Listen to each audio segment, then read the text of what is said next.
बरगढ़ जिला भेडेन ब्लॉक अंतर्गत रुसुड़ा प्राथमिक कृषि समन्वय समिति रुसुड़ी आसंता डिसेम्बर 20 रे जातीय डुमाल दिवस पालन करने पर वरिष्ठ जाति संगठक हरिशंकर बेहरा सभापतित्व अनुष्ठित होईछि।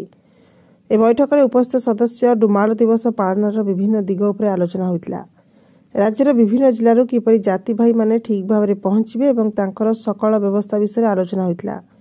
पुरीधाम रे श्रीमंदिर परिक्रमा और सामूहिक जगन्नाथ दर्शन पर चक्रतीर्थ रोड रे थिबा यूथ हॉस्टल रे मां माहेश्वरी पूजा पर सभा कार्य जातिर विभिन्न प्रतिभा मानक संबर्धना सांस्कृतिक कार्यक्रम प्रसाद सेवन आदि कार्यक्रम रही सूचना दी जाइतिला। सभारे वरिष्ठ जाति भाई मानसिंह बघार, सानंद करन, सुरेंद्र कर्मी, हीरा महाकुर, चैतन्य कर्ण, प्रमोद तंता, वासुदेव प्रधान, प्रदीप महाकुर, देवार्चन महाकुर, बलराम छंद, सत्य गुरांडी, गौरांग प्रधान, गणेश कर्ण, प्रेमराज देहरी, संकर्षण कर्ण प्रमुख आलोचना अंशग्रहण करथिले।